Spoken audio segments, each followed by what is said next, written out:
What happens when the people born to rule kingdoms can't even rule themselves? From velvet thrones to opium dens, royal courts across history hid a darker truth. Kings drunk on power, and actual drink, queens numbed by grief and morphine. Behind every crown was a bottle, a vial, a secret prescription whispered behind palace doors. These are the sovereigns who reigned under the influence of liquor, laudanum, paranoia, and pain. Welcome to 33 Worst Royal Junkies in History, a descent into the gilded dysfunction they never taught you in school. And no, they couldn't stop at just one. Before we dive in, hit that subscribe button. It helps keep these stories alive. And trust me, things are about to get royally unhinged. Let us know in the comments, where in the world are you watching from and what time is it right now? Midnight in Madrid? 3 a.m. in Manila? We're building a global court of night owls and history fiends. You belong here. 1. King George IV of the United Kingdom. It is said that if you stood outside Carlton House on a quiet evening in the 1820s, you could hear the future of the British Empire slurring its speech. Inside, amidst the velvet drapes and gilded mirrors, the man once dubbed the first gentleman of Europe was dissolving into his upholstery, one brandy-soaked night at a time. George IV did not merely drink, he marinated. His liver, according to one physician, had expanded to a disgusting sponge. By the time he ascended the throne in 1820, he had been functionally intoxicated for most of his adult life, a walking port decanter in breeches. But to understand George's fall, one has to appreciate how much of it was staged, theatrically, extravagantly, and with all the dysfunction money could buy. Born into privilege, George came of age in a palace but was raised by ghosts. His father, George III, famously mad and obsessively pious, saw indulgence as sin. So naturally, his son made indulgence a spiritual discipline.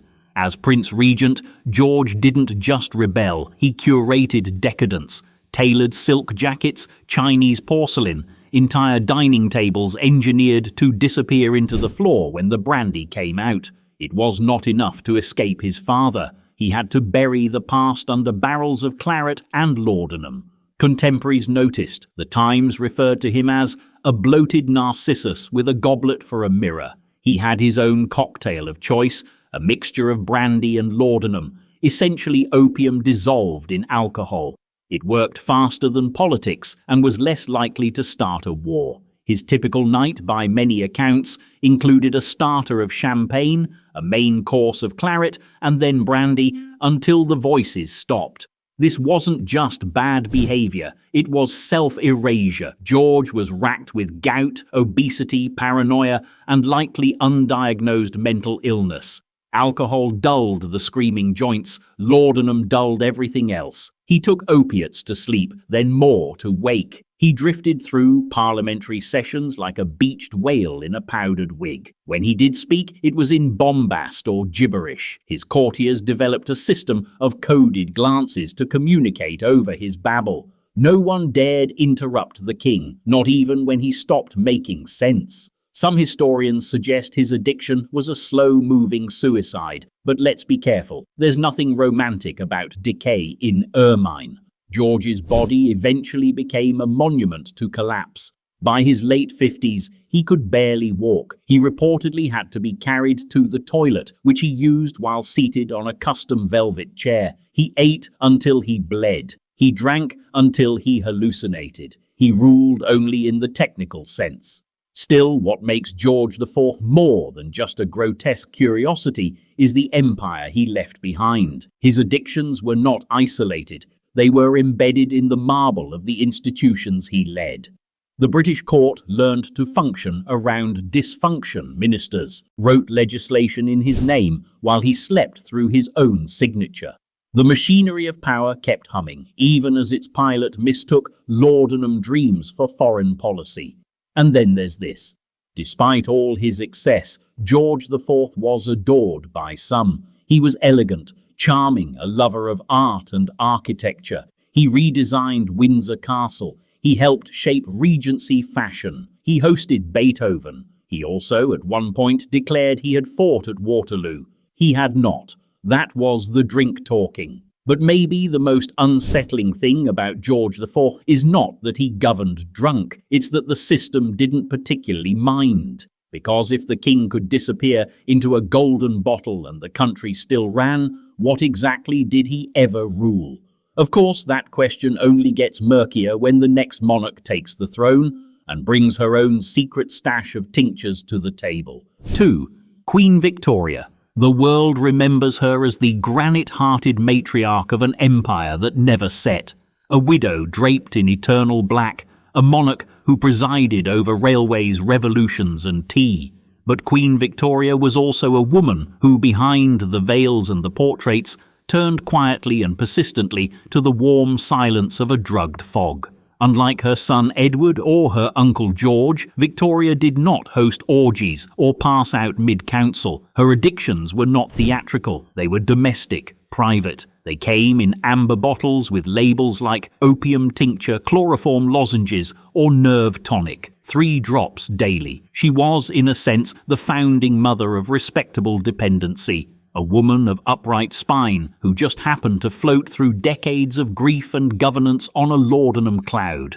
The line between treatment and indulgence was never clear, nor was it meant to be. Victorian England had an entire industry built on euphemism. Laudanum was the nurse's friend, chloroform was the gentle lull, and a sovereign's pain, that was just female delicacy. Victoria bore 9 children, several personal tragedies, and a husband she loved with frightening intensity. The medicine cabinet became her confessional. She began using laudanum early, possibly in childbirth, more certainly after. The physicians of the day believed opiates were a natural solution to hysteria, melancholy, or womb irritability, a term which basically covered every emotional state between joy and rage. After the death of Prince Albert in 1861, something inside Victoria stopped functioning. The official term was mourning. The reality was likely closer to long-term depressive disorder, laced with grief-induced panic attacks, agoraphobia, and what modern psychiatry might call complicated bereavement. Her journals from that era are full of fog. There are long gaps, odd repetitions, rhapsodic outpourings followed by cold silence. She frequently references feeling ill or weak or in need of my drops. These drops, of course, were not harmless. Laudanum is tinctured opium in alcohol, essentially a pharmaceutical sigh. Small doses numb, large ones erase. Victoria walked that line daily. Then came the chloroform. First administered during her 8th childbirth, chloroform was embraced by Victoria so enthusiastically that it transformed public perception. Before her, anesthesia was controversial. After her, it was modern. Her words, "blessed chloroform," were reprinted across medical journals like a royal endorsement for oblivion. And behind that medical revolution was a simple truth. The Queen wanted out. Not out of life, but out of consciousness. The buzzing, burning brain, the weight of memory, the repetition of duty, and maybe, though she never wrote it aloud, the presence of herself.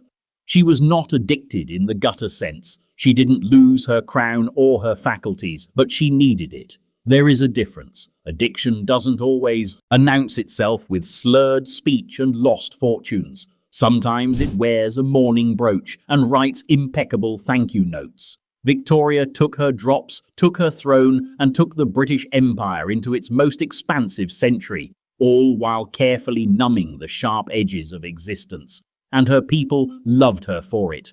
Or rather, they loved the version of her that was presented. The unflinching widow, the national grandmother, the imperial constant.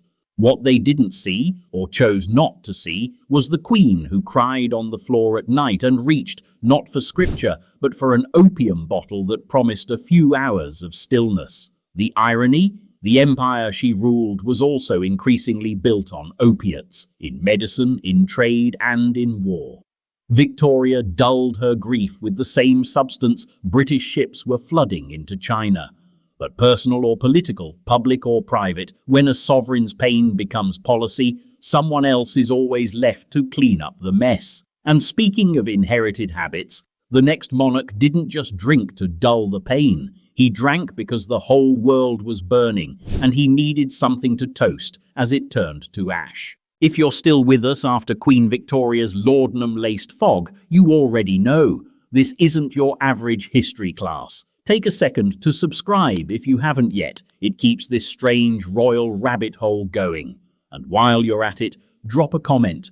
Where are you watching from? And what time is it right now? Late night in London? Sunrise in Sao Paulo? We're all just time travelers in bathrobes, listening to history unravel. 3. Tsar Nicholas II of Russia.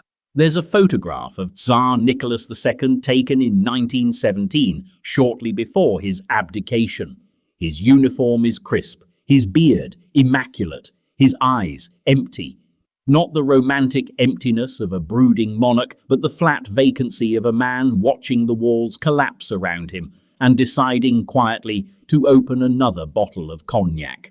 Nicholas didn't start out as a drunk, he started out as a disappointment. The son of the iron-willed Tsar Alexander III, he inherited a throne he was neither prepared for nor particularly interested in. From the beginning, Nicholas ruled with the energy of a man trying to wake up from a nap, distracted, passive, ever hopeful that someone else might make the hard decisions. Alcohol helped with that, not in the loud, indulgent way of George IV or the medicinal haze of Victoria. No, for Nicholas, drinking was more of a disappearance, a slow, intentional fade into the soft light of detachment. Champagne, sweet wines, brandy, and especially cognac, these were staples at the imperial table. But behind the public toasts and ceremonial glasses, there was another, quieter ritual. Nicholas drank to cope, first with the pressures of rule, then with the failures of his own governance, then with the mounting deaths of his people, the rise of revolution, the humiliation of war, and finally with the death of his dynasty, still unfolding in slow motion. His diaries are obsessively tidy, a running log of dinners, walks and drinks that read closely become a kind of coded journal of despair. Mentions of quiet evenings with a cigar and wine appear with increasing frequency as the 1910s progress. Slept poorly, drank after dinner, worried, he notes. It's the repetition that strikes hardest. By 1916, the world was coming undone, and the Tsar was still logging what he ate and what he drank, as if organizing the end of the Romanovs into digestible categories might make it feel less inevitable. But Nicholas wasn't entirely numb. There were flashes of insight, private acknowledgements that things were spiraling. In one letter to a confidant, he admits to feeling hollowed out and weak before God. That weakness, so thoroughly at odds with the myth of autocracy, is where his drinking settled in like a quiet guest who never left. It didn't destroy him all at once. It just dulled him, blunted his instincts, softened his panic. And in a world collapsing under the weight of industrial war, ideological revolution and starvation, dullness was a form of death. His dependence was never declared, never made official. The court covered for him. The public still bowed, and his inner circle, including the infamous Rasputin, enabled it.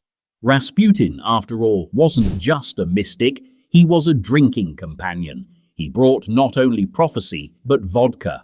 And Nicholas, desperate for a stabilizing force, accepted both, as if magical thinking and heavy drink might somehow cancel each other out. By the time Nicholas abdicated in 1917, he was a ghost in his own palace, a Tsar in name only, drifting through the wreckage of centuries with a bottle in one hand and a prayer in the other. His exile didn't change much. He continued his habits in captivity, routine, orderly, and quietly soaked. There are reports of him walking the snow-covered paths of Tobolsk with a flask under his coat, still pretending he was going somewhere. But perhaps the most unsettling legacy of Nicholas II's drinking is how invisible it was allowed to become, because the final Romanov wasn't overthrown in a blaze of madness. He faded, quietly, numbly, diplomatically, into history, drink by drink. And he wasn't the only one. His British cousin had a similar weakness, though with less tragedy and far more spectacle. After all, if Nicholas drank to forget the empire's end, Edward VII drank to celebrate that it hadn't ended yet. 4. King Edward VII of the United Kingdom. It's difficult to say where Edward VII's bloodstream ended and Moet and Chandon began. The man didn't just drink, he orchestrated his inebriation like an art form. Champagne with breakfast, port with lunch, cognac after hunting, brandy before dinner, liqueurs after dinner, and just a hint of whiskey, medicinal of course, to help the royal eyelids cooperate with gravity. If his cousin Nicholas II drank to vanish, Edward drank to arrive. To understand Edward, you have to understand boredom, specifically the kind of imperial boredom that afflicts a man born into absolute wealth and zero responsibility for most of his life. As Prince of Wales, he waited longer than any other heir in British history to ascend the throne. Nearly 60 years of ceremonial ribbon-cutting, diplomatic handshakes, and mild contempt from his famously moral mother, Queen Victoria.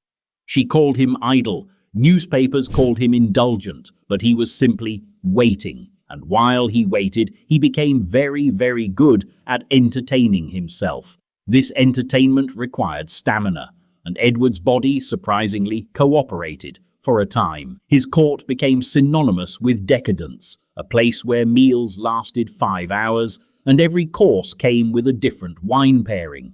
Not because anyone needed that much wine, but because Edward needed that many distractions. His preferred brand of pleasure was French. He spent more time in Paris than most British diplomats, forging personal alliances with chefs, sommeliers, and courtesans. French restaurants still honor his memory with menus a la Edward VII, which is to say, liver-threatening. His daily calorie count read like a death wish, yet he carried it all with jovial aplomb, a monarch not weighed down by empire, but buoyed by Bordeaux. But the drink wasn't just for fun, it was also quietly for function. Edward had a natural charisma that could paper over most cracks, but not all. He had inherited his mother's anxiety, his father's sense of inadequacy, and a public image that oscillated between charming rogue and national embarrassment. Alcohol smoothed the transitions. It made him more sociable, more bearable to himself, more performative, and less likely to pause long enough to feel irrelevant. Yet here lies the twist. Edward, for all his indulgence, was actually quite effective once he finally got the job. When Queen Victoria died in 1901, many expected him to be a national liability in a crown. Instead, he surprised them. He modernized the monarchy's image, pursued diplomatic outreach, and was instrumental in laying the foundations of the Triple Entente. He drank constantly and ruled competently. It begs the uncomfortable question, what if dysfunction isn't always disqualifying? What if the empire could function, even thrive, under a monarch fueled by foie gras and fortified wine? Of course, the cracks were still there. Health declined sharply in his later years. The cost of perpetual indulgence was cardiac, not moral. He died in 1910, just as the world began its ominous lurch toward war. His son, George V, was far more sober and far less interesting. But the legacy of Edward's lifestyle didn't die with him. It left a trail, menus, myths, and a monarchy increasingly fluent in the art of private self-destruction and public stability. The king had shown that you could drink like a libertine and still wear a crown, so long as the tabloids played along and the empire held. And yet, some royal figures drank not to pass the time or charm a room, but to soothe something far colder, exile, humiliation, and the slow rot of obscurity. Which brings us to a queen whose reign lasted only one winter, but whose glass rarely ran dry. 5. Queen Elizabeth of Bohemia, the Winter Queen.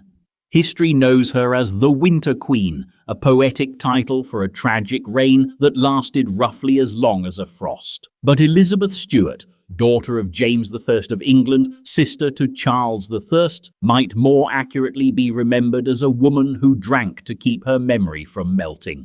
She was born into grandeur, married into war, and exiled into irrelevance. And somewhere between courtly dances and foreign invasions, Elizabeth found herself reaching again and again for the only thing the 30 Years' War hadn't taken from her: wine and opiates steeped in wine, and then a little more wine for good measure. Elizabeth's addiction wasn't scandalous, it was practical. She was a queen without a throne, a royal who never stopped performing royalty, even as her family scattered, her money dried up, and her titles became little more than polite fiction. What else could she do but sip and smile and write letters to monarchs who had stopped replying? It's in those letters that her dependency starts to flicker through the cracks. Her correspondence becomes more erratic, more florid. She repeats herself, offers odd bits of sentimental wisdom, sometimes misdates entire pages. Her handwriting wobbles, her thoughts loop, but always there is an insistence that she is fine, that things will improve, that the war will end and she will be restored. She never was. After her husband Frederick V, the so-called Winter Kings, lost the throne of Bohemia following one disastrous season of rule, the two fled into exile with their growing brood of children. He died young, defeated, and poor. Elizabeth lived on for 5 more decades.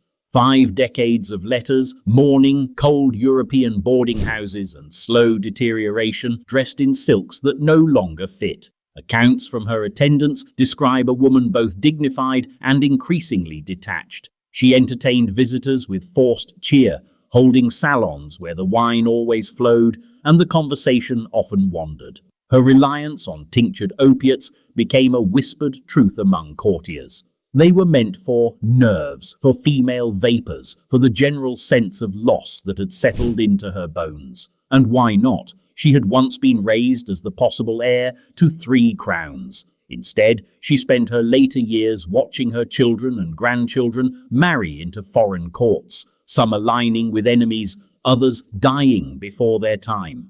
Her youngest son, Rupert, found some fame as a cavalier in the English Civil War, but even his exploits couldn't lift the family name from the mud. Every time she looked out from her window in The Hague, the Dutch fog must have reminded her just how far Bohemia really was. There's something unsettling about the way Elizabeth clung to her identity. Even in ruin, she styled herself as a queen. Her correspondence bore royal seals. Her conversation insisted on ceremony. The world had told her no for decades, and still she toasted herself as if reality were simply late to arrive. Addiction, in her case, was less about destruction and more about suspension, a long, slow holding pattern above the wreckage of her former life. And like all self-administered anesthesia, it worked until it didn't. She died in 1662 after nearly 50 years in exile, having outlived her husband, many of her children, and the political cause that once crowned her. But even in death, she was stubborn. She requested to be buried in Westminster Abbey alongside her royal ancestors, and eventually they let her. A final, ironic restoration, but not before history had nearly forgotten her, not before the wine had dulled her name into something half-remembered. But the next royal didn't have to wait for exile to come apart. His collapse began in the palace itself, behind velvet curtains, under the influence of chemicals that blurred the line between madness and monarchy. 6. King Christian VII of Denmark. There are monarchs who drink because they're bored, some because they're grieving, and then there's King Christian VII of Denmark, who drank, smoked and dosed himself into oblivion because reality itself had stopped making sense. He was crowned in 1766 at the age of 17, but it wasn't a coming of age. It was an unravelling. Court physicians and later historians widely agree that Christian suffered from severe mental illness, likely schizophrenia or schizoaffective disorder.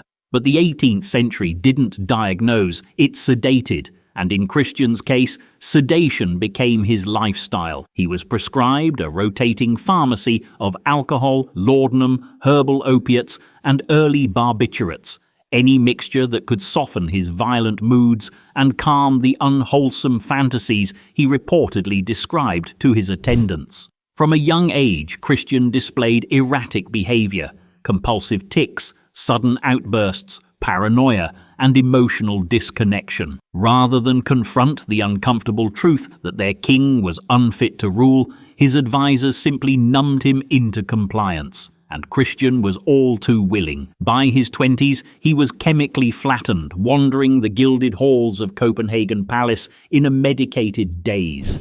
Courtiers whispered of his blank stares, of hours spent talking to himself, of sudden laughter during state meetings. When he wasn't hallucinating, he was drinking, not with celebratory flair, but with the dull desperation of someone trying to erase their own mind. Reports say he consumed staggering amounts of wine and brandy daily, often in solitude. Yet for all his fragility, Christian's story didn't unfold in isolation. Because when a monarch loses grip, a vacuum forms, and someone always steps in.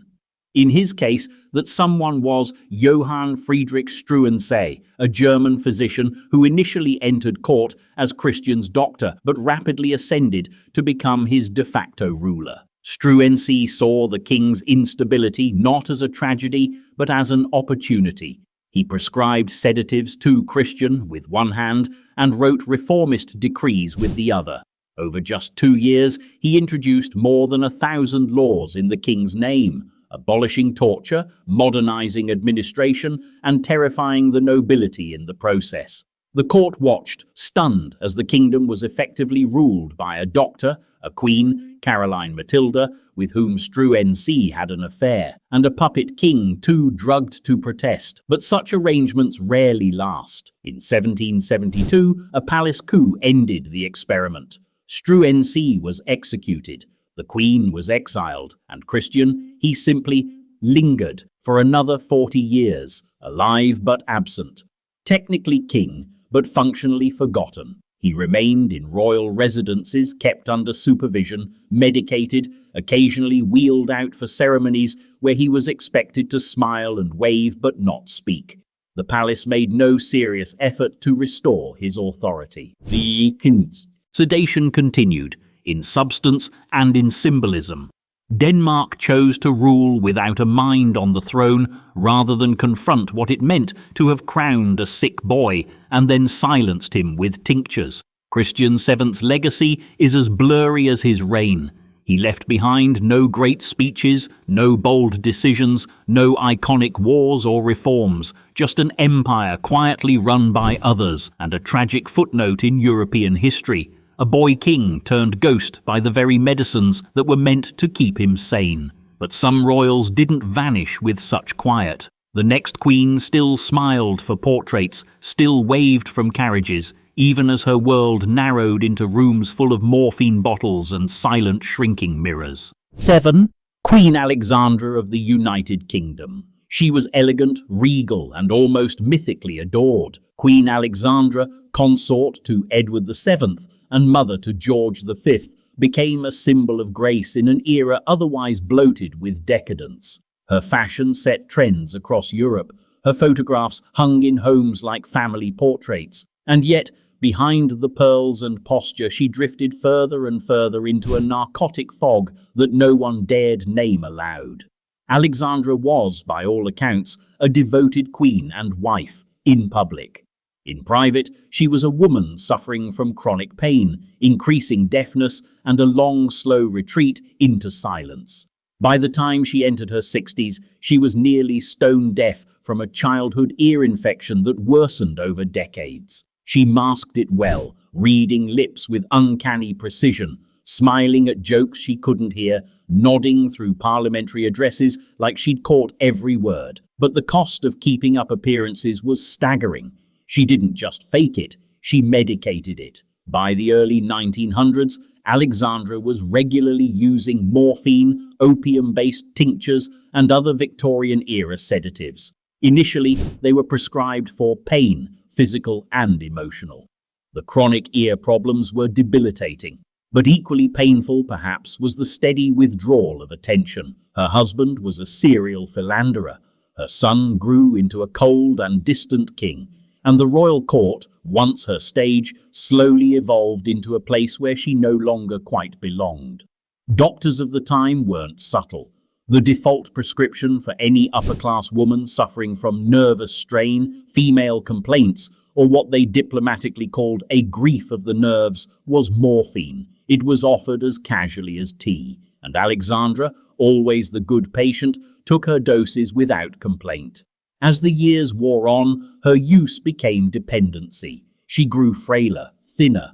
Reports from household staff described her sleeping at odd hours, cancelling engagements last minute, or sitting motionless for hours in her favourite chair, her hands folded as if posing for a portrait no one was painting. Yet her public image remained immaculate. The British press, respectful of royalty to the point of delusion, never reported on her condition.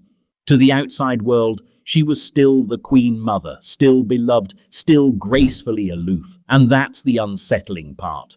The same nation that once devoured rumours about Edward VII's dinner parties now politely ignored Alexandra's descent into chemical sedation. Was it compassion or just discomfort? The British monarchy has always known how to erase the unseemly through silence, ceremony, or well-timed obituaries. Alexandra's addiction wasn't a scandal because no one was willing to admit it existed.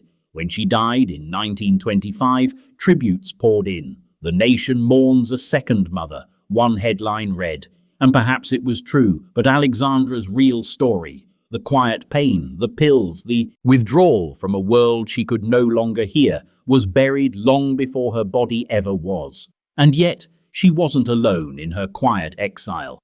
In Sweden, a very different kind of royal was drinking not out of sorrow, but rage. A king exiled not just from power, but from his own sense of self.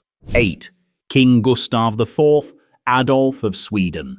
He was born under a crown and died under a false name. Gustav IV Adolf of Sweden didn't just lose his throne, he lost the story that had been written for him. And somewhere along that long, humiliating descent from monarch to exile, he found his own method of forgetting, the bottle.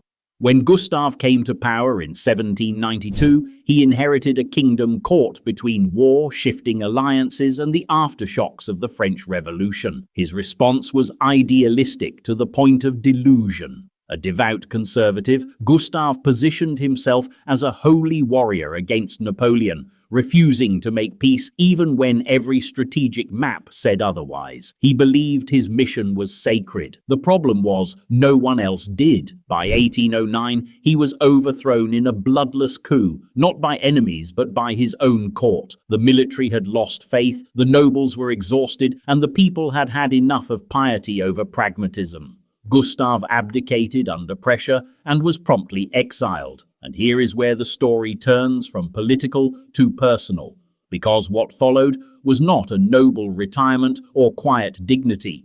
It was slow decay, made bearable only by drink. In exile, Gustav took on the name Colonel Gustafsson. Gone were the royal palaces, the military parades, the diplomatic audiences. He wandered through Europe, sometimes staying in boarding houses, sometimes begging favors from distant relatives, often drinking himself into a haze. Reports from people who encountered him during these years describe a man unrecognizable from his royal portraits, disheveled, morose, quick-tempered, and reeking of fortified wine.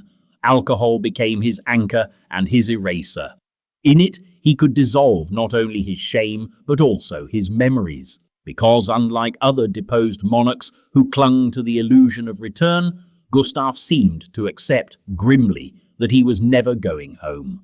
That knowledge broke something in him. He drank not to rebel, but to retreat. His letters from exile, fewer and more erratic as the years went on, contained long passages of confusion and circular reasoning.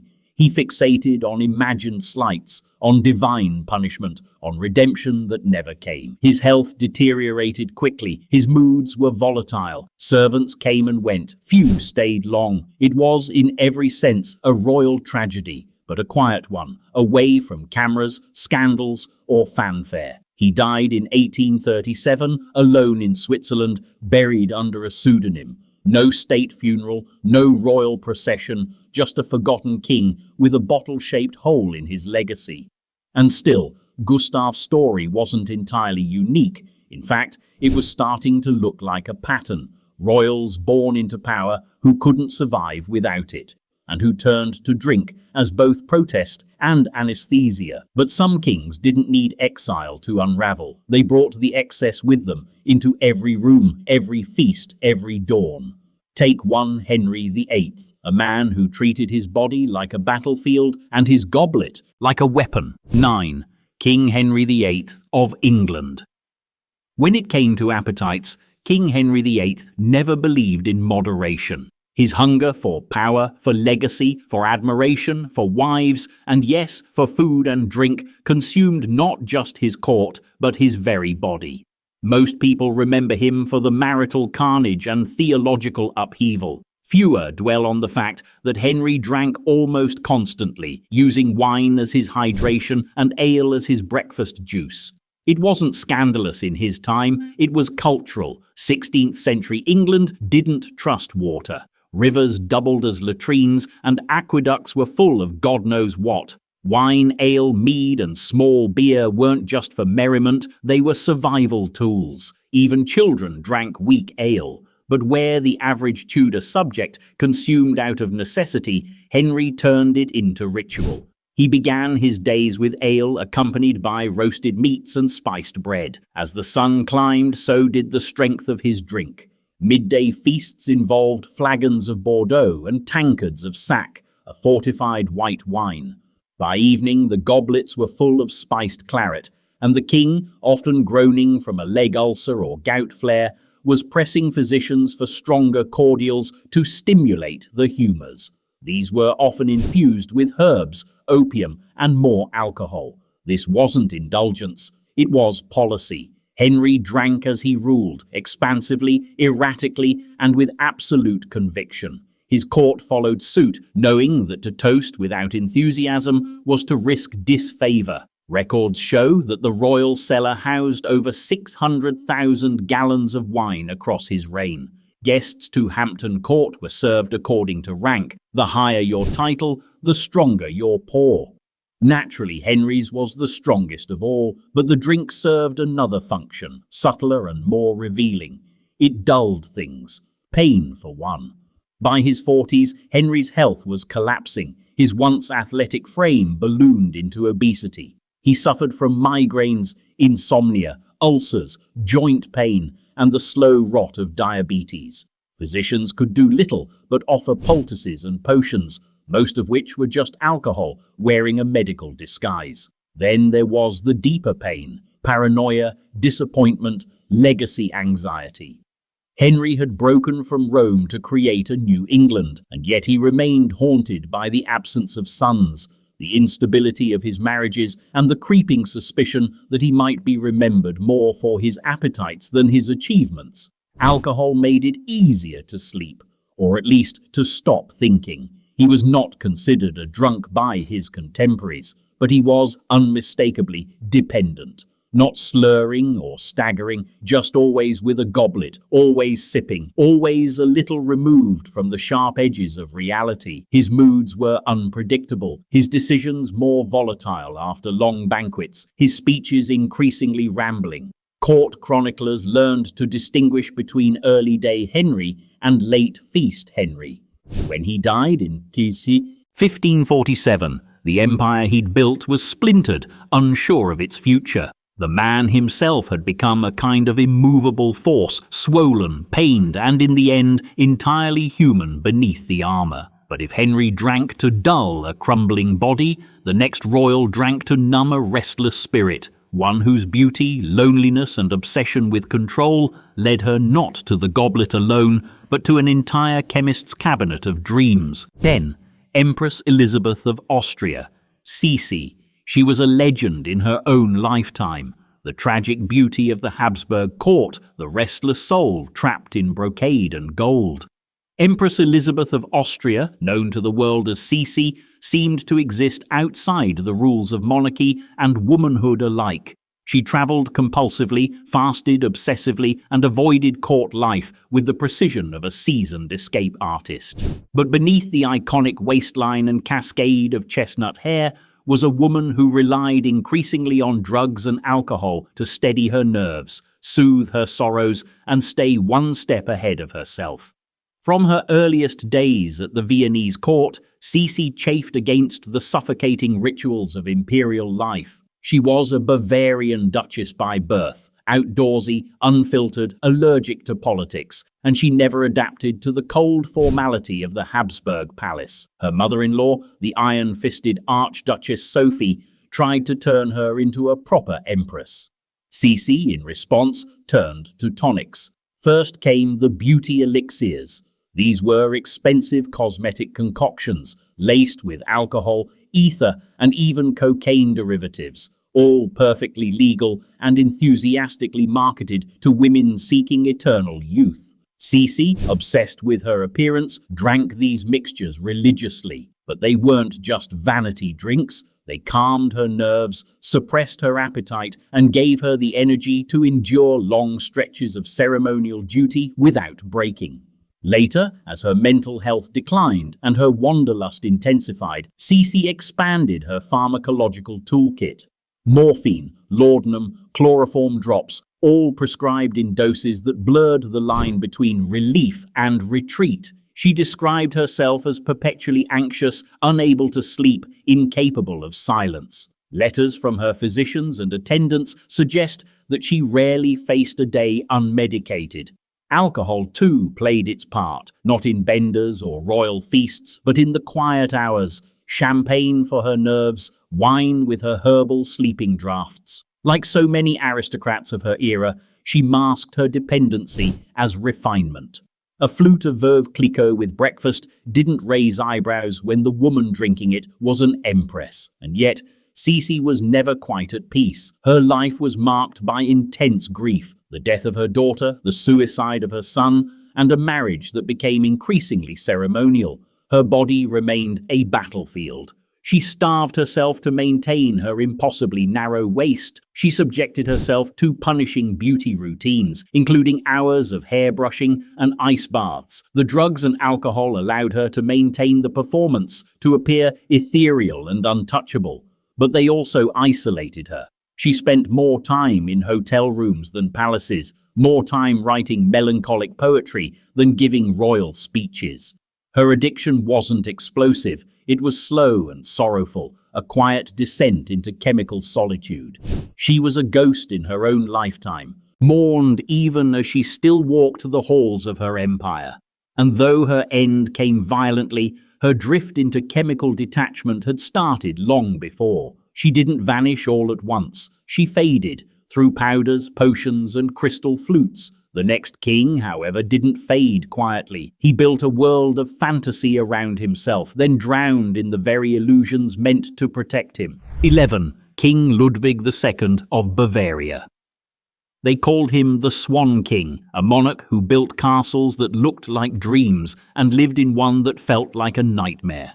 King Ludwig II of Bavaria was a man consumed by beauty, so much so that he built his entire reign around escaping reality.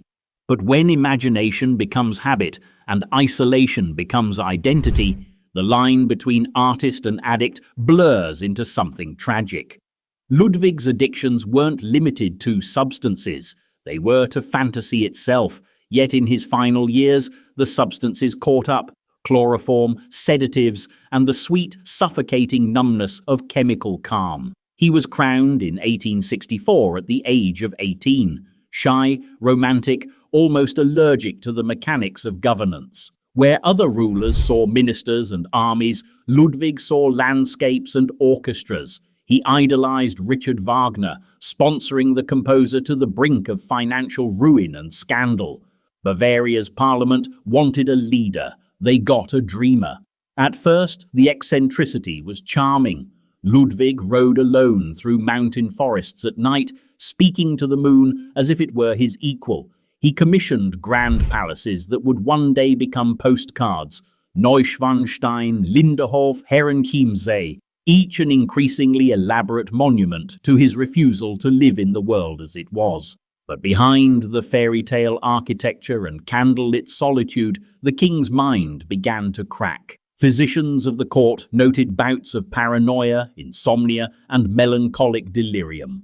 His journals reveal guilt, loneliness, and a mind that would not rest. To quiet it, his doctors prescribed the standard 19th century remedy: sedation, first opium tinctures, then chloral hydrate, and finally chloroform itself, a powerful anesthetic used to subdue the nervous and the hysterical. Ludwig became increasingly reliant on these treatments, his nights turning into long, drugged retreats from daylight. The more he medicated, the less he governed. Bavaria fell into administrative chaos, while the king disappeared into his castles. Servants spoke of him as if he were already dead, a ghost wandering through candlelit corridors, half asleep and murmuring Wagnerian lines.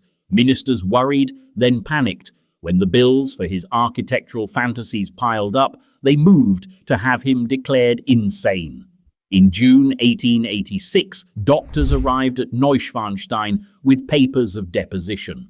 Ludwig was formally deposed on grounds of paranoid madness, though the diagnosis was conveniently political. He was escorted to Berg Castle under supervision. His last days were marked by confusion, sedation, and small flickers of awareness, just enough to know he had been betrayed.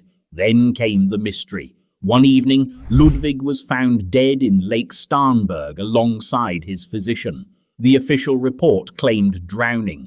The unofficial whispers suggested something else. No autopsy was ever properly done. What remains is a haunting image, a king who built castles to escape the real world, only to vanish into the dark waters beneath them. His death was poetic, perhaps even inevitable, an emperor of illusion undone by the one thing he couldn't construct: peace. And if Ludwig tried to flee reality through dreams, the next monarch ran headlong into it, his nights fueled not by visions or waltzes, but by opium, cards, and scandalous excess in a kingdom already falling apart. 12.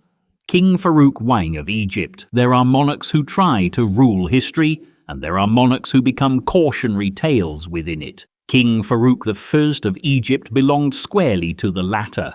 By the time he fled Cairo in 1952, suitcase in one hand, exile papers in the other, he had already drowned his crown in champagne, opium, and a long parade of self-inflicted humiliation. Farouk didn't just struggle with addiction. He wrapped it in luxury, dressed it in silk, and turned it into performance. He ascended the throne in 1936 at the age of 16, youthful, idealized, and utterly unprepared. Egypt hoped he might usher in a new era, a modernizer, a bridge between tradition and reform. What they got was a teenager handed a kingdom and a bottomless bank account. Farouk responded the way most teenagers might, by overindulging, first with sweets, then with women, then with drink, and finally with drugs. By his 20s, his excesses were legendary. He was already deeply addicted to sleeping pills, amphetamine cocktails, and opium-based tonics, not as occasional vices, but as daily survival tools. Farouk suffered from chronic insomnia, anxiety, and mood swings, and his handlers medicated him in accordance with the logic of the time: overprescribe, overmedicate, and hope he smiles in public. He did, occasionally, but more often he was seen stumbling through state events, forgetting names, slurring announcements, and whispering paranoid suspicions to aides, no longer sure whether he remembered who they were. His court became a carousel of sycophants, foreign hangers-on, and physicians willing to supply nerve tonics in exchange for royal favor. Alcohol, which had once been a social indulgence, became routine. His private parties at Abdeen Palace and on his yacht Marusa were exercises in gluttony. Multi-course meals, flowing liquor, casino tables, and drug use thinly veiled as aristocratic eccentricity. One Italian socialite recalled Farouk as the only man who could fall asleep mid-conversation while holding a cigar and not drop it. But Egypt was watching. The people who once admired their youthful monarch began to turn. Farouk's weight tripled, his security paranoia deepened, corruption flourished, political instability worsened, and yet the palace windows stayed shut, the dining halls stayed loud, and the opium bottles stayed full. In 1952, the Free Officers movement staged a coup. Farouk, bloated and confused, was escorted onto his yacht and sent into exile. He left behind a crumbling monarchy and a population that had long since stopped toasting his name. His last years were spent in Italy, in cafes and casinos, still medicated, still eating excessively, still drinking as though the party hadn't ended decades earlier. He died in 1965 of a heart attack at dinner, reportedly during dessert. Some say it was the foie gras, others suspect the pills.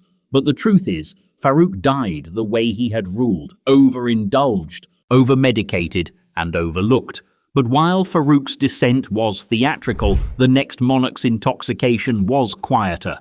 Cloaked in lace and laughter, slipping beneath the radar as her husband fell into disgrace and she reached for chemical comfort in exile. 13. King Charles II of England. If ever there was a monarch who seemed to enjoy ruling as much as he enjoyed drinking, it was Charles II of England. The Merry Monarch, as he was known, affectionately by some, derisively by others, didn't just preside over Restoration England. He revelled in it. His reign was a 25-year-long after-party to a decade of Puritan repression. Cromwell was dead. The theatres reopened, and Charles stepped onto the throne with a goblet in one hand, a mistress in the other, and a court that ran more like a cabaret. But the revelry was not as harmless as it appeared. Behind the polished charm, behind the court masks and glittering banquets, Charles had a relationship with drink and with drugs that was far more than ceremonial.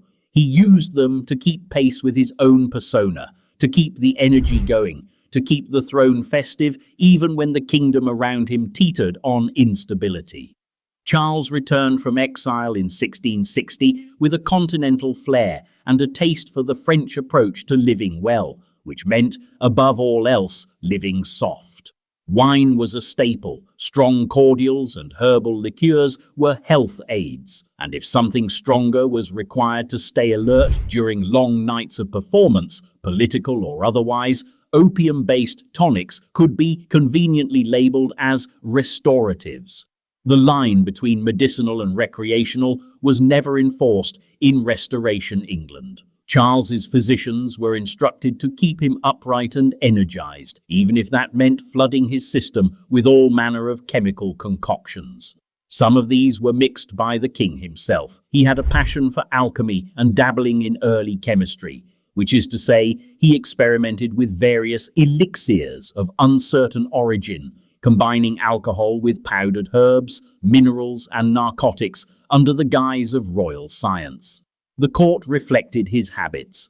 Foreign ambassadors wrote home with thinly veiled disbelief at the amount of drinking that went on at Whitehall. Dinners lasted for hours. Toasts were endless. Courtiers learned to measure their status by how close they were seated to the wine casks. But Charles was no sloppy drunk. He remained coherent, charming, and disturbingly sharp through it all. That was the secret. He functioned. But functioning is not the same as thriving.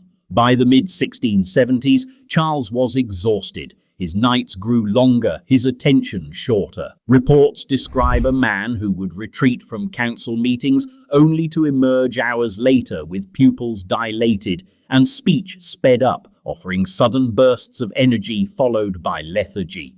The drugs that once kept him nimble had started to wear him down, and yet, despite the physical toll, he refused to slow. His identity, as monarch, as man, as myth, was entangled in indulgence. When plague struck, when fire tore through London, when Parliament turned hostile, Charles still hosted lavish suppers, still smiled through the wine. Hayes still presented himself as the affable anchor holding England together through sheer charm. He died suddenly in 1685 after suffering a stroke, leaving behind a kingdom both more vibrant and more cynical than he had found it.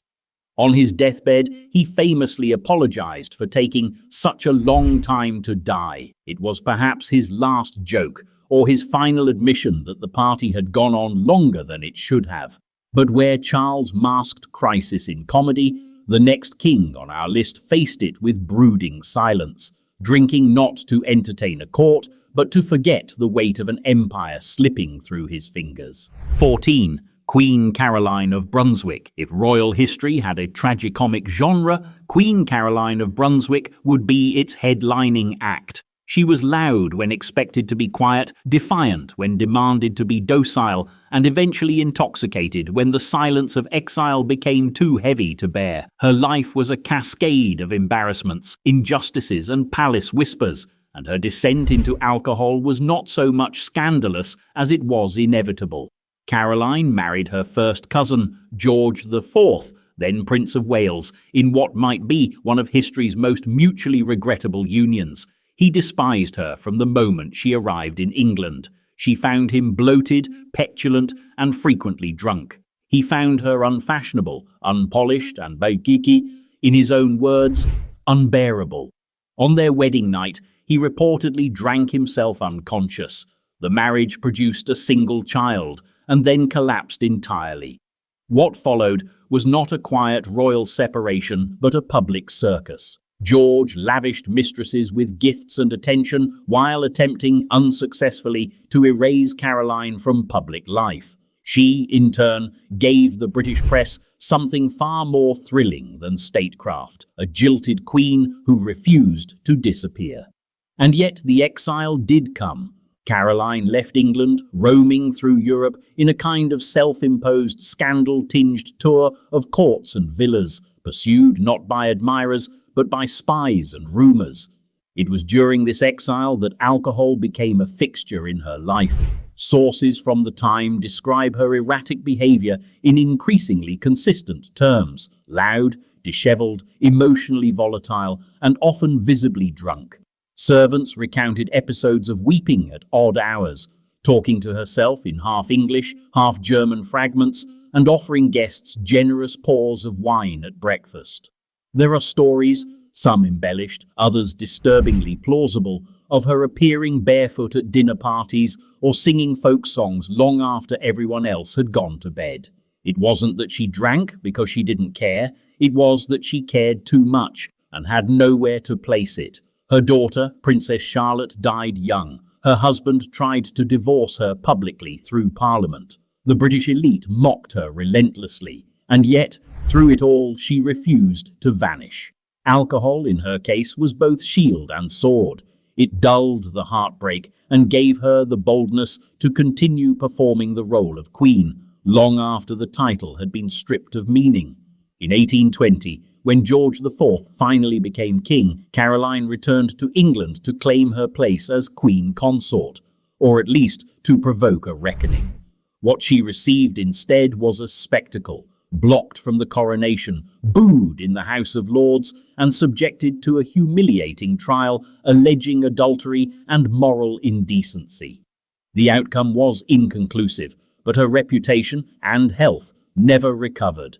She died the following year, reportedly ill and exhausted, but not without one last flash of defiance. Her funeral carriage was rerouted against government orders, her loyalists clashing with soldiers in the street.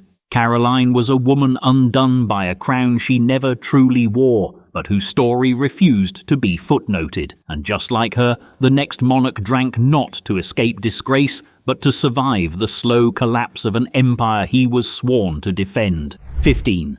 King Philip IV of Spain. In the dim corridors of the Escorial Palace, lit by oil lamps and cloaked in incense, King Philip IV of Spain presided not so much as a ruler, but as a relic, draped in ritual, suffocated by devotion, and slowly dissolving into his goblet. His court was austere, but his private world, far from it. Behind the polished walls of Spain's golden age lingered a monarch deeply fatigued by war, bureaucracy, and the burden of holding an empire together with failing hands. And through it all, there was wine. There were cordials, there were calming concoctions whispered into goblets by confessors who believed that piety and sedation weren't necessarily enemies. Philip's relationship with alcohol was rooted in exhaustion. His reign stretched nearly 45 years, from 1621 to 1665, and for most of that time, Spain was on fire. Wars raged in the Netherlands. The economy crumbled under imperial overreach. Plague and famine cycled through his dominions like seasons. At court, he was surrounded by sycophants and theologians, all offering divine explanations for worldly failure. Philip drank to make the sermons stop echoing. Unlike the flamboyant revelers of other courts, Philip's drinking took on a quieter, more sorrowful form. He was a man of structure, daily mass, elaborate schedules, unending paperwork. But as the years wore on, his routine blurred. Royal physicians began prescribing fortified wines and herbal tinctures to strengthen the constitution.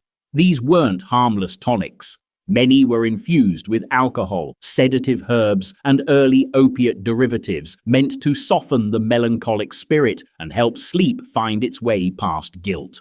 Because guilt was Philip's shadow, he had presided over the decline of what had once been the most powerful empire in the world. The armada was gone, the coffers were empty, territories were slipping away like sand. Even his personal life echoed the collapse. His wife Isabella died young, and his children followed one by one in a grim procession. By the end, only a sickly heir remained, and Philip was haunted by the knowledge that the boy would inherit little more than debts and expectations. Confessors advised more prayer. Court doctors advised more rest. Philip nodded politely and poured another cup. He took his religious obligations seriously, perhaps even obsessively. But even saints, it seems, sometimes needed something stronger than scripture. Wine became his quiet companion, not raucous or reckless, but ever present. At banquets, he drank little in public. In private, however, the cellars of the Escorial were rarely untouched. His later portraits show a gaunt man with heavy eyes, lost in thought, or perhaps in memory. He no longer attended as many councils. Letters grew shorter, instructions vaguer. The king, for all his rituals, was drifting. Even Velázquez, his court painter, captured this slowness, the way Philip seemed to be not looking at the viewer, but through them. He died in 1665, leaving behind an empire in retreat and a son who would become Charles II, a monarch so ill-fated that some believed the dynasty itself had cursed blood. But long before that final unravelling, Philip IV was already numbing his conscience with communion and claret, a sovereign who tried to rule the world but couldn't rule the silence of his own chambers. And yet, when grief gets deeper than duty, and the night grows heavier than the crown, even the strongest king sometimes reaches for stronger spirits. As did another royal grieving his queen, with only laudanum and brandy to keep the fog from closing in. 16. King Leopold I of Belgium. He was called the King Founder, the architect of modern Belgium, a monarch chosen, not born, who carved out a legacy of cautious diplomacy, rigid moralism, and stifling personal grief. King Leopold I wore his dignity like armor. Stoic, formal, and precise, he appeared in public as the very image of constitutional order. But behind the ironed uniforms and calculated neutrality was a man quietly unraveling, mourning a dead wife, grieving a dead son, and reaching, more often than he admitted, for a glass of brandy laced with laudanum to carry him through the hours. Leopold was no libertine. His habits were not wild or theatrical. He did not stagger through palaces or host scandalous suppers. His addictions were quieter, ceremonial, almost clinical, wrapped in etiquette, hidden under the veil of medicinal necessity, which in many ways made them easier to ignore, but not less real. The root of his reliance wasn't indulgence, it was sorrow. In 1840, Leopold's beloved wife, Louise Marie of Orléans, died of tuberculosis. The loss devastated him. Letters from this period reveal a man spiraling inward. He wrote of the black fog that entered his rooms at dusk, of the strange silence that pressed against his chest, of needing something warm to soothe the hollow ache that medicine could not name. That something warm usually arrived in a small bottle with a physician's signature. Laudanum, a popular opium tincture of the time, was prescribed to Leopold not only for sleep, but for what his doctors vaguely called constitutional melancholy. It dulled the edges of his insomnia, calmed the tightness in his chest, and kept his hands from shaking during long diplomatic sessions. Paired with brandy, she drank slowly, methodically. It created a twilight state where grief felt distant enough to manage. No one called it addiction. The word didn't quite exist in the way we understand it now, but even his closest advisors noticed the change. His temper, once cool and exacting, became more erratic. He'd fall into long silences mid-conversation. He cancelled audiences without explanation, citing vague illnesses. His journal entries shifted in tone, from the clipped efficiency of a ruler to the foggy, fragmented reflections of a man trying to reason with ghosts. Yet he kept up appearances. Always the monarch, always composed. Diplomats praised his statesmanship, his restraint, his princely intellect, and he was those things. He was also a man who, more often than not, needed chemical help to face breakfast. When he died in 1865, the nation mourned a founder. Streets were renamed, monuments erected, but the man himself had already been drifting away for years, anesthetized by grief, numbed by tinctures, and haunted by a kingdom he built but never quite lived inside. And while Leopold drank to escape the ghosts of his own palace, another emperor, one far to the east, drank to summon them, to challenge them, and sometimes just to outlast them in sheer ferocious excess. 17. Emperor Peter the Great of Russia. Peter the Great didn't drink. He conquered alcohol the way he conquered everything else, with unrelenting force, spectacular chaos, and a total disregard for moderation. He didn't sip vodka, he declared war on it, only to lose the battle with theatrical consistency. For Peter, drinking wasn't a vice or a crutch. It was a ritual, a performance, a national sport, and he always made sure to win, or at least go down louder than anyone else. Born in 1672, Peter inherited a fractured Russia and turned it into an empire. He built cities, modernized the army, created a navy out of nothing, and yanked the country, screaming, from medievalism into something resembling modern Europe. But for all his vision, all his intelligence and ruthlessness, Peter remained deeply, almost cartoonishly, committed to drinking as a way of life. More than that, as a governing principle. His drinking bouts were not private affairs. They were events, lavish, punishing spectacles involving fountains of brandy, tables groaning with smoked meats and pickles, and guests, diplomatic and otherwise, who often had to be carried out. Ambassadors wrote home with astonished horror at the expectation that they match the Tsar drink for drink, hour after hour, well into the frozen dawn. Peter's favourite creation, the all-joking, all-drunken synod of fools and jesters, was essentially a parody church he invented as an excuse for elaborate drinking rituals, complete with mock sermons, drunken processions, and faux cardinals who administered vodka as communion. This wasn't a side hobby, it was a cultural institution, and Peter, of course, was both pope and prophet of the madness. But for all the laughs, there was something darker underneath. Peter's drinking wasn't just celebratory, it was deeply compulsive. He drank before meetings, during campaigns, after floggings, following executions, in grief, in victory, in boredom. It numbed his migraines, it silenced his nerves, it fueled his famously violent outbursts. Contemporaries noted a disturbing transformation when Peter drank. The brilliant reformer became unpredictable, sometimes jovial, sometimes sadistic. He would laugh hysterically at things no one else found funny, then fly into terrifying rages.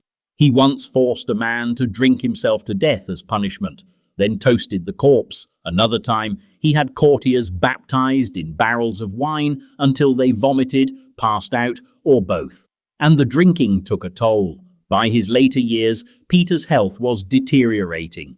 He suffered from urinary tract infections, kidney problems, seizures, and what we would now call chronic alcohol-related damage. Still, he refused to scale back. One court observer described him as never entirely sober, yet always fully in command, or so he believed. Peter died in 1725 at the age of 52, likely from complications related to his health and drinking combined. But even in death, the legend remained of an emperor who built an empire with one hand and lifted a vodka bottle with the other. And while Peter drank to shape a new world, the next queen on our list used wine to retreat from the old one, locked away, half forgotten, sipping her memories under watchful eyes and the weight of a crown she'd already lost. 18. Queen Mary of Scots. She ruled 3 kingdoms, lost 2, and spent nearly 20 years locked away in the 3rd. Queen Mary of Scots was a sovereign born into crisis, matured in exile and undone by the very crowns she was meant to wear. And in the dim chambers of her final years, imprisoned in a series of damp English castles under the wary eye of her cousin Elizabeth I, Mary turned to what little comfort was still available to her: strong French wine and a quiet succession of medicinal opiates to dull both pain and memory. Mary's story was already a tragedy before the first cork was pulled. She had been Queen of Scotland since infancy, Queen Consort of France before the age of 17, and a widow before her 18th birthday. Political pressures drove her back to Scotland, where her reign quickly unravelled into scandal, rebellion, and forced abdication. By 25, she was a fugitive. By 26, a captive in England, and she would remain one, a prisoner, for the next 19 years. Her early confinement was relatively genteel. She was kept in noble houses with servants, tapestries, books, and an allowance. But freedom was out of reach, and the walls closed in slowly. Over time, the conditions hardened. Her rooms shrank, her household was reduced, and her body, worn from stress and decades of childbearing, began to suffer. That's when the remedies began. Royal physicians supplied her with the standard pharmacological toolkit of the 16th century: poppy tinctures, herbal sedatives, spiced cordials. These concoctions were ostensibly prescribed for insomnia, joint pain, and female discomfort. In reality, they offered the only relief available to a once great queen, reduced to pacing the same cold floors year after year. Wine, too, became a daily necessity. It was safer than water, of course, but for Mary, it was also emotional insulation. French by upbringing, she favoured claret and sweet white wines imported from Bordeaux. Letters from her captors mention her increasing reliance on drink, especially in the later years at Fotheringhay Castle, when the shadow of execution grew longer. The combination of wine and sedatives left her at times drowsy, withdrawn, and erratic. Guards noted her melancholy, her habit of speaking softly to herself, and her tendency to drift off mid-sentence. Yet she remained defiant, still writing letters, still plotting, still signing her name as Marie R., as if the crown had never been stripped away. Her final months were marked by intensified surveillance and declining health. Whether from the cumulative effects of stress, confinement, or addiction, she was reportedly thin, pale, and physically frail. But mentally she endured, holding fast to her identity, her Catholic faith, and her belief that her suffering had a purpose. In 1587, she was executed. It was swift, theatrical, and, by design, humiliating. Yet even as she faced death, Mary maintained composure, requesting wine before her final act, as though to toast the woman she had once been.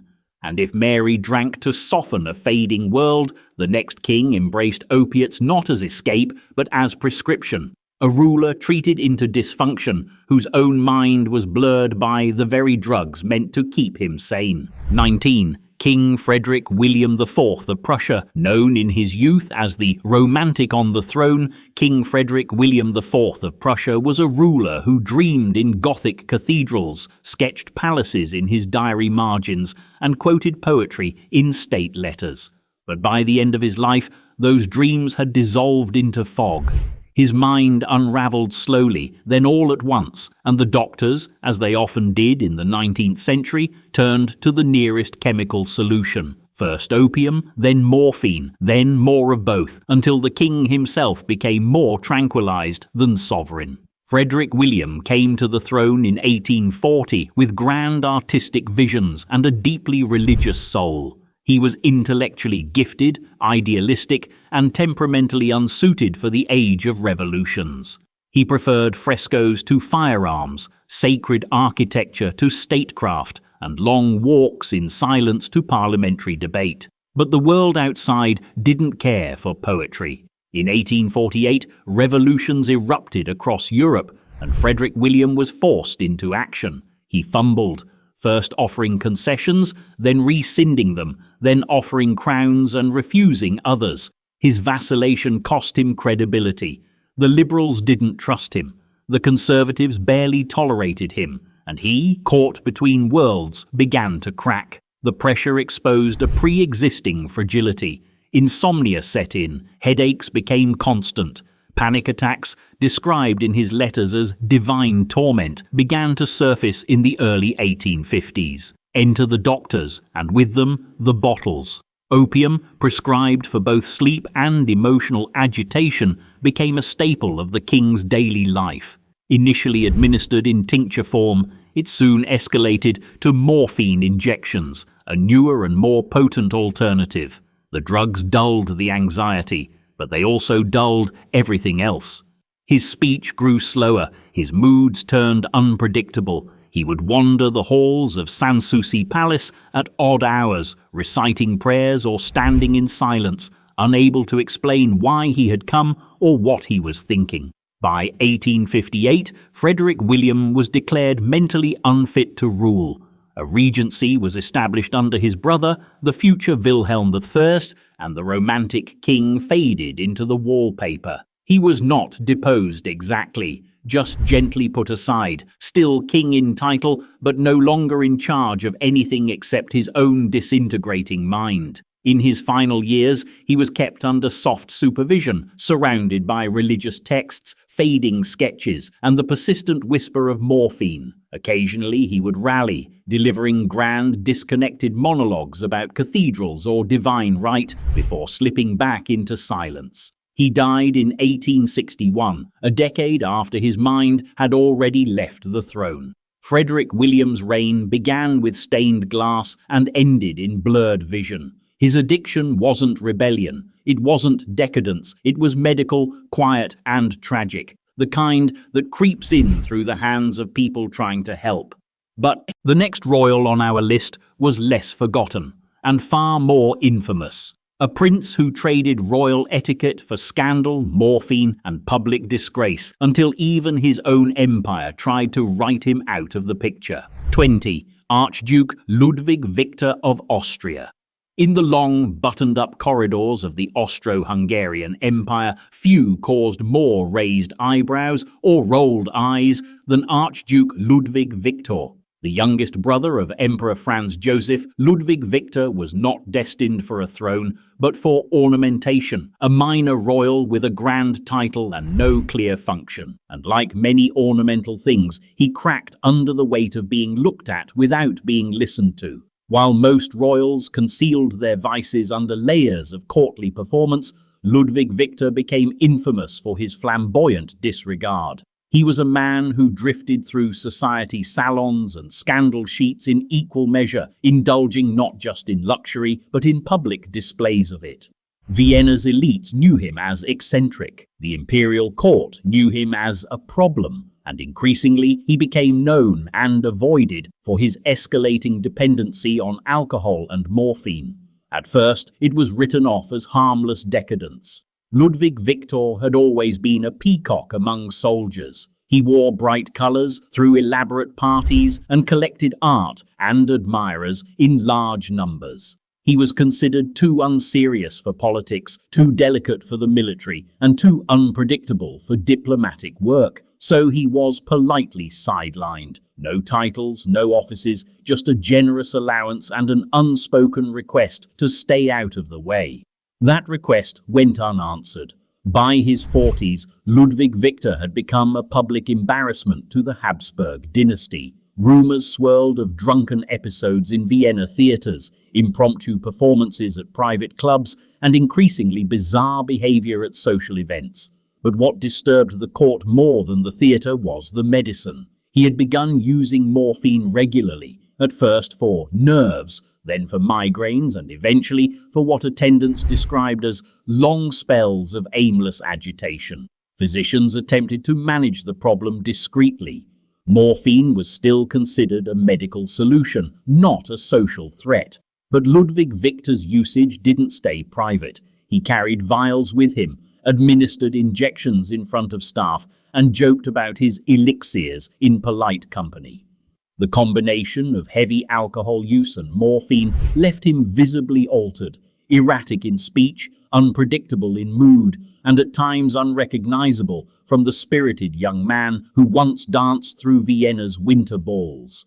The court finally intervened after a public incident at a bathhouse, a scandal that made headlines across Europe and could no longer be laughed off. He was quietly exiled to Schloss Klesheim, a palace near Salzburg, where he lived out the rest of his life under a sort of genteel house arrest. There, surrounded by empty wine bottles, fading portraits, and staff under strict instructions to keep the peace, Ludwig Victor grew increasingly isolated.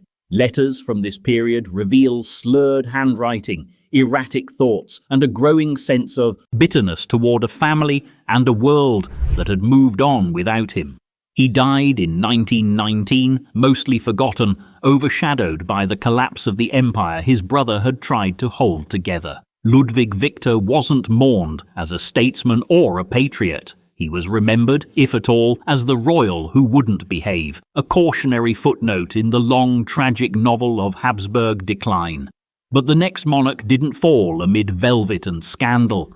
He unraveled in exile, his loneliness drowned not in theatre but in silence, and in the quiet company of a drink poured for no one but himself. 21. King Haakon VII of Norway. Among the ranks of troubled royals, King Haakon VII of Norway doesn't quite fit the mould. He wasn't a libertine. He wasn't decadent. He didn't vanish into scandal or collapse beneath the weight of a crown too heavy for his character. In fact, to most of the world, he was a war hero, a symbol of resistance, dignity, and national unity during one of Europe's darkest chapters. But even symbols crack under pressure, and Haakon, for all his quiet strength, cracked in private, in exile and, as some of his later writings suggest, with a bottle by his side. Born Prince Karl of Denmark, Haakon became the first king of independent Norway in 1905. It was a symbolic position at first, largely ceremonial, until it wasn't.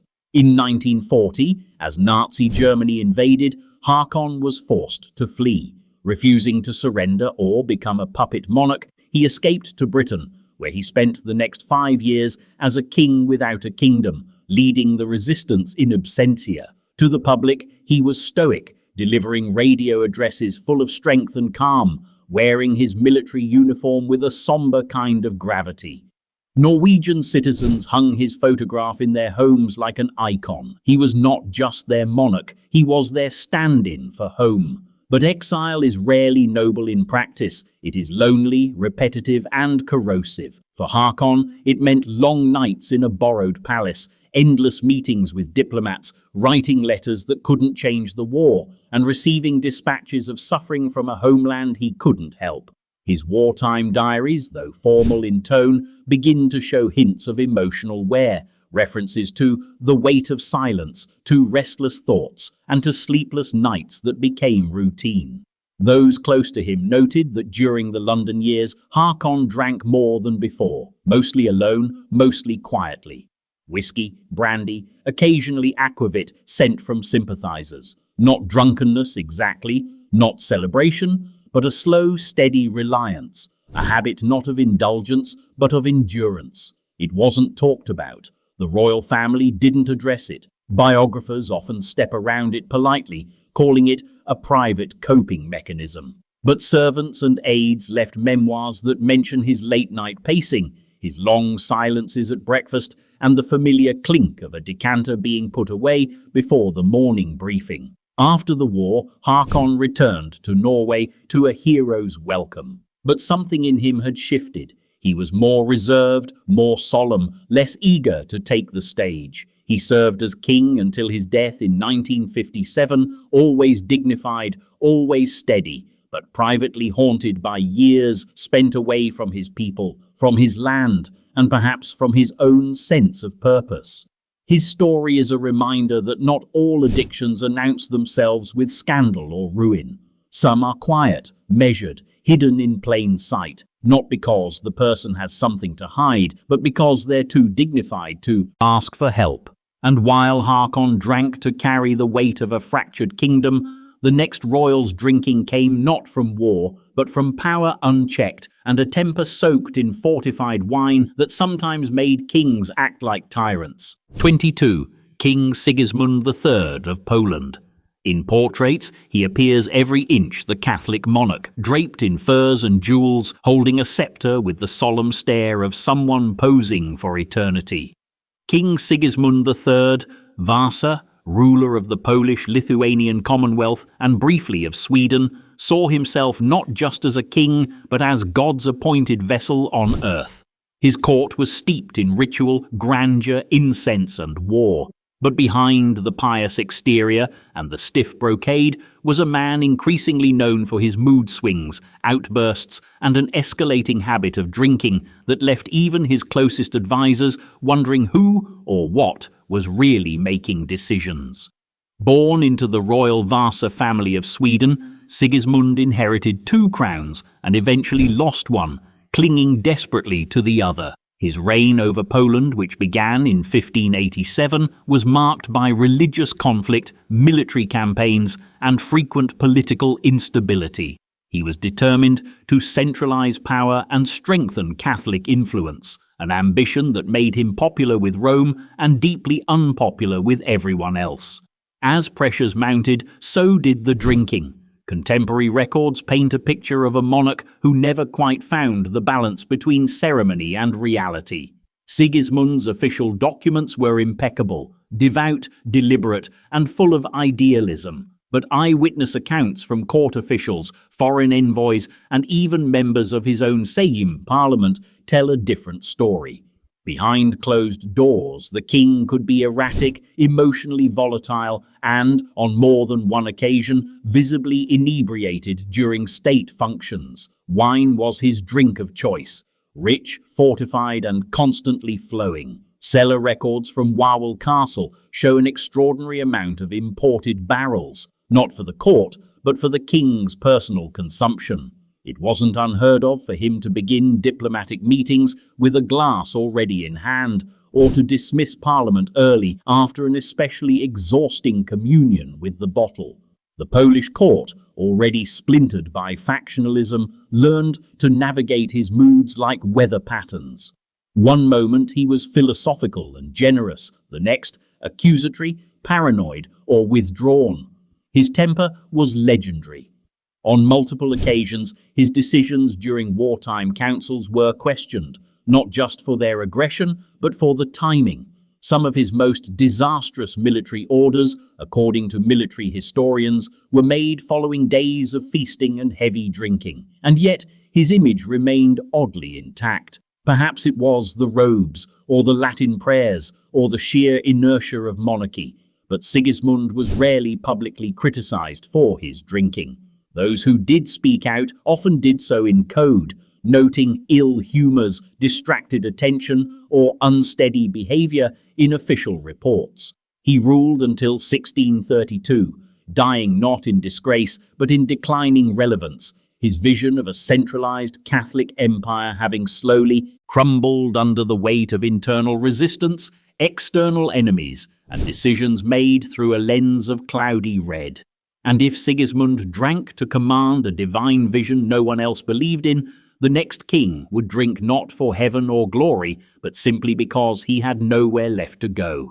a monarch exiled from his country and comforted only by champagne, sleep, and a monarchy that had already vanished. 23. King Umberto II of Italy. By the time King Umberto II of Italy opened his final bottle of champagne, the monarchy he had inherited no longer existed. He was the last king of Italy, and as history would have it, one of its most reluctant drinkers turned most committed exiles. Though his reign lasted just over a month, 34 days to be exact, Umberto's relationship with alcohol stretched across decades, intensifying not on the throne, but after he was forced off it. Born into the House of Savoy, Umberto was raised in stiff uniforms, polished manners, and dynastic expectations. His father, Victor Emmanuel III, was the monarch who reigned during Mussolini's rise and stayed conspicuously silent during the regime's worst atrocities. When World War II ended and the dust settled, Italy's monarchy had become more of a symbol of complicity than continuity. And when the Italian people were finally given the chance to vote, they chose a republic, narrowly and painfully. Umberto became king in May 1946 after his father abdicated in a last-ditch effort to preserve the crown. It was too late. In June, the monarchy was abolished by referendum. And just like that, the man who had spent his entire life preparing to rule found himself packing suitcases for exile. It was in Portugal, in a coastal villa outside Cascais, that Umberto began drinking in earnest. The shift was gradual. At first it was celebratory, perhaps even defiant. Bottles of champagne at dinner, aperitifs before lunch, wine with every meal. There was something theatrical about it, as if he were still toasting a royal future that might somehow be resurrected. But as the years stretched on and the monarchy remained buried, the drinking lost its sparkle. Friends and visitors described Umberto's exile as quietly dismal. He lived alone, surrounded by portraits of his ancestors and formal photographs of a past that no longer returned his calls. His drinking became routine, then habitual. Champagne gave way to stronger spirits. Sleeping pills were added to the mix. His days became predictable. Slow breakfasts, long lunches, a solitary walk, then hours sitting with a glass in hand, looking out at the Atlantic like a man waiting for news that would never come. He never remarried after his estranged wife, Queen Marie-José, returned to Switzerland. He never returned to Italy. The Republic banned all male descendants of the House of Savoy from setting foot on Italian soil, a constitutional exile that lasted until 2002, long after Umberto's death. He died in Geneva in 1983, not disgraced, but forgotten. His passing noted by monarchist circles, ignored by the Republic he once tried to salvage. No throne, no funeral of state, just an old man in a foreign land whose crown had dissolved into history, and whose evenings for decades ended with a glass of something cold and sparkling. But while Umberto drank to soften exile's silence, the next king drank not out of loss but celebration, ruling over feasts, jesters, and drunken court politics, all with a goblet in one hand and Europe's fate in the other. 24.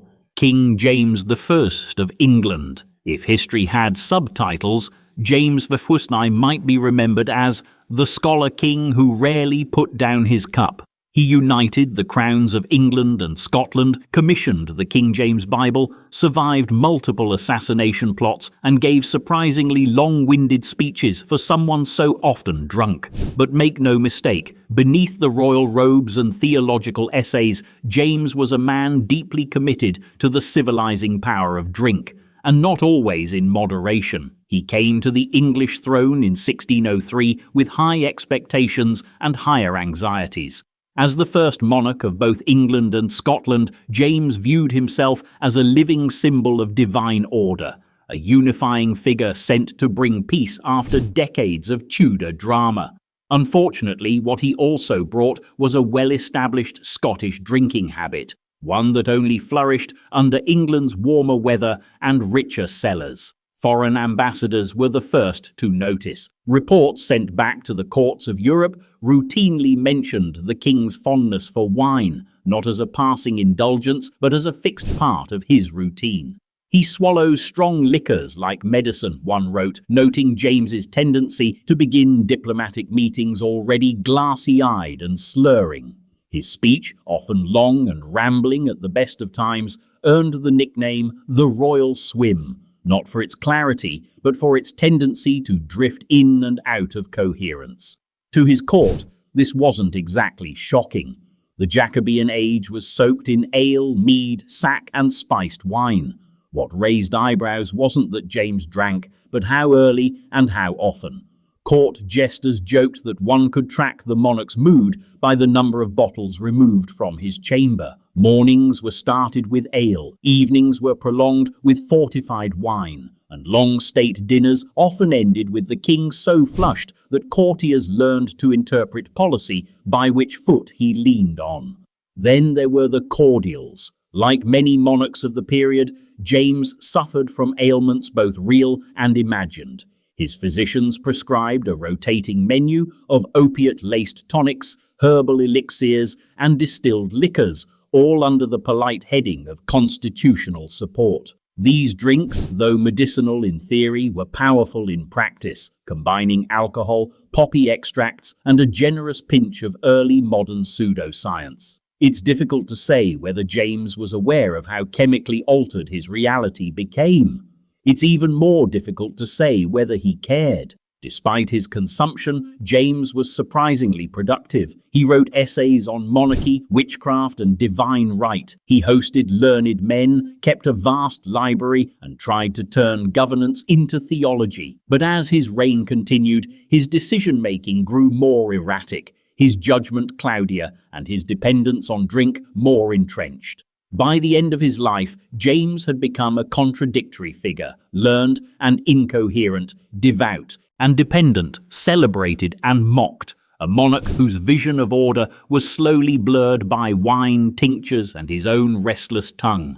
And yet, if James drank to soften the stiffness of court and the dread of divine responsibility, the next king on our list drank to escape his past entirely. A former wild child turned warrior king who spent years trying to outgrow his own reputation and found the bottom of a tankard waiting. 25. King Henry V of England. Before he was the victor of Agincourt, before the speeches, the banners and the crown, Henry V was simply Prince Hal, a tavern-haunting, trouble-stirring heir to the English throne, with a goblet in one hand and a national expectation in the other. His youth was famously spent in the company of rogues and rascals, real and imagined, immortalized in Shakespeare's histories as the wayward prince who drank with commoners and ducked royal duty. But beneath the myth was a very real dependency on drink, one that shadowed him well into his reign, even as he tried to distance himself from the man he used to be. Born into political instability and raised under the heavy shadow of his father, Henry IV, the young prince responded to the weight of future kingship with rebellion. While his tutors tried to shape him into a ruler, Hal turned instead to alehouses and late-night escapades through the streets of London. He wasn't just avoiding responsibility, he was hiding from it, lubricated by endless mugs of strong ale and the approval of men who expected little of him. Contemporary accounts from courtiers and chroniclers suggest his drinking wasn't occasional, it was habitual. There are reports of the prince being publicly intoxicated, of brawls that began in taverns and ended in court, of nights that turned into mornings without memory. His companions, some historical, others literary, were known for their own epic thirsts. And while the line between theatrical storytelling and truth may blur, the reality remains. Hal drank deeply and often. When his father's health declined and the crown finally arrived in 1413, Henry transformed, at least on the surface. Gone were the drunken friends and rowdy knights. In their place, military discipline, religious devotion, and a hard, polished version of kingship that brooked no excess. He even ordered the arrest of former companions. It was, to many, a dramatic redemption arc. But redemption is rarely clean. Even during his military campaigns in France, accounts note that Henry maintained a steady intake of wine and strong ale, for strength, for warmth, and for the nerves. Campaigning in muddy fields and damp tents took a toll on the body, and drinking was not only common, it was encouraged. Still, for Henry, alcohol was more than hydration. It was continuity. A familiar habit carried from youth into war. His later years were marked by increased severity and a tightly controlled image. He ruled with conviction, fought with ferocity, and died young, at 35, from illness during yet another campaign in France. Whether his youthful habits contributed to his early death is impossible to know, but the transformation from pub-crawling prince to war-hardened king was never as clean as the chronicles liked to claim. And for all his efforts to rewrite his own story, the bottle left fingerprints. Not as scandal, not as collapse, but as residue. The trace of a man who once drank to feel alive and later drank to remember how to feel human. The next monarch, however, didn't just drink to manage feeling. He was prescribed opiates to treat a darkness deeper than melancholy, and what began as treatment turned into silence, sleep, and the slow collapse of his royal mind. 26. King Philip V of Spain. Philip V didn't just wear the crown of Spain, he carried its weight like a sickness.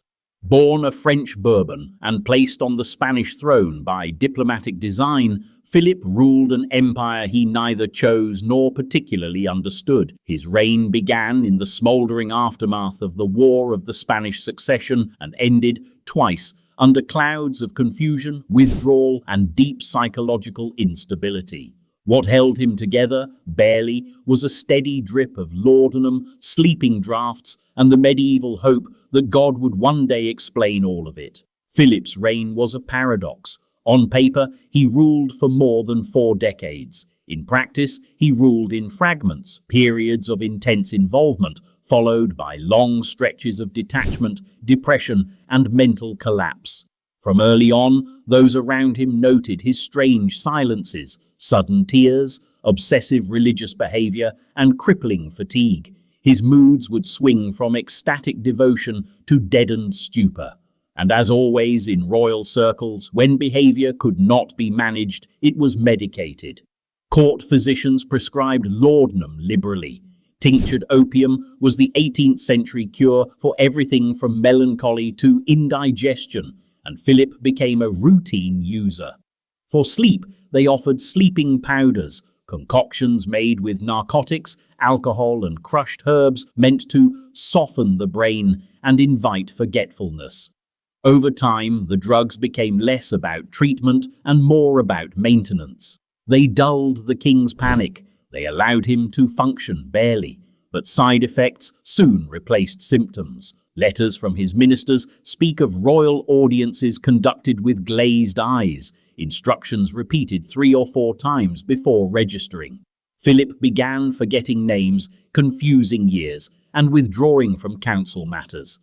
In his most severe periods, he refused to change clothes for days, obsessed over religious relics, and remained in bed, staring at the ceiling, whispering prayers no one else could hear. In 1724, Philip did something few monarchs ever dared. He abdicated. Citing ill health and divine inspiration, he handed the throne to his teenage son, Louis. It was meant to be permanent. It wasn't. Within 7 months, Louis died of smallpox, and Philip, under pressure from court factions and family, was forced back onto the throne. He returned not as a renewed ruler, but as a man even more dependent on chemical calm. His second reign was quieter, more withdrawn, increasingly governed by others. By the 1740s, Philip's condition was described as vegetative in private court documents. He still signed decrees, still wore the sash and crown, but his mind often wandered off mid-sentence. The opiates, by then, were as familiar as his rosary.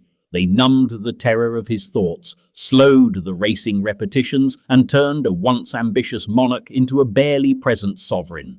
He died in 1746, not in disgrace, but in dissociation, his name still gilded in history books, even as his last years had been spent mostly in bed, drugged, dazed and distant. And yet, his slow-motion unravelling echoes in the next royal story. A queen who met the modern world with trembling hands and a pharmacy of tranquilizers, each dose a whispered attempt to quiet the demands of duty. 27. Queen Wilhelmina of the Netherlands. She was a child queen, a wartime symbol and the steely face of Dutch resilience, until the world changed and her body refused to keep up. Queen Wilhelmina of the Netherlands reigned through some of the most tumultuous decades in European history, outlasting monarchies, wars, and political upheaval. But the strength she projected in public, the stubborn defiance, the radio addresses from exile, the image of a monarch who would not bow, came at a private cost. In her later years, long after abdication, Wilhelmina's world narrowed. Chronic illness took hold, and with it came the medicines. Morphine, tranquilizers, sedatives, sleep aids, all prescribed, all familiar, all increasingly difficult to live without. She ascended the throne in 1890 at just 10 years old, becoming queen officially at 18. For much of her early reign, Wilhelmina was fiercely independent, famously sharp-tongued, and deeply protective of the Dutch royal institution. She stood firm through World War I neutrality, survived the German invasion of World War II by fleeing to Britain, and became a beacon of defiance in exile. Her broadcasts to the occupied Netherlands were stirring, steady, and, to many, the voice of a homeland that refused to break. But after the war, something shifted. The Queen returned to a country shattered by conflict and unsure of its place in the post-war world. She abdicated in 1948, citing exhaustion, but it was more than that. Wilhelmina had been ill for some time, suffering from circulatory problems, respiratory complications, and chronic pain. The transition from monarch to private citizen, even a royal one, was not easy. Her public role diminished, and so did her strength. In its place came a quiet reliance on chemical relief. Doctors prescribed morphine for pain, then tranquilizers for nerves, then sleep aids for the insomnia that accompanied both. It wasn't scandalous. It wasn't even particularly unusual. This was an era when powerful medications were seen as symbols of modern medicine, tools for comfort, not causes for concern. And for Wilhelmina, the drugs worked until they didn't. Visitors in her later years described a woman increasingly detached from conversation, drifting in and out of alertness, still regal but more remote. She remained devout, still read scripture, still spoke with conviction, but only when her energy allowed.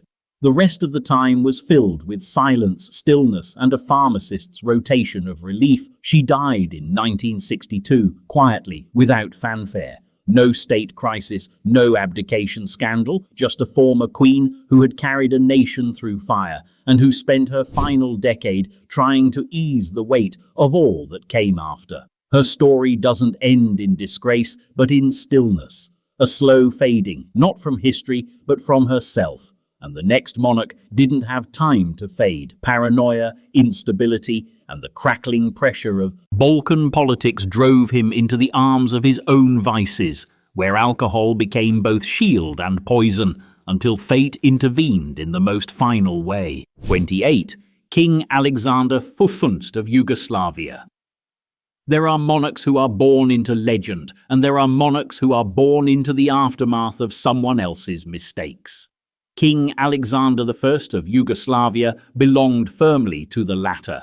His reign was a grand experiment in keeping incompatible nations from collapsing into mutual suspicion, and his life, even before the crown, was a study in survival through constant pressure. By the time the world began calling him Alexander the Unifier, his body had already learned the rhythm of stress, exhaustion, and alcohol, an unsteady trinity that defined both the man and his monarchy. He inherited chaos. Yugoslavia was less a country than an arranged marriage, a patchwork of ethnicities, religions, and resentments forced together under a single flag after World War I. As its king, Alexander was expected to make it work. And for a while, it seemed he might. He had the discipline of a soldier and the demeanor of a statesman. But under that disciplined veneer was a man privately unraveling, his nerves stretched thin by the weight of keeping peace where none wanted to exist. By the late 1920s, the political tensions that had simmered beneath the surface erupted into open hostility. Parliament descended into shouting matches. Assassination attempts became predictable headlines. Alexander began sleeping less, eating little, and relying on a steady intake of alcohol to quiet both body and mind. He preferred cognac, strong, fast, unpretentious, the kind of drink that didn't ask for ceremony, only surrender.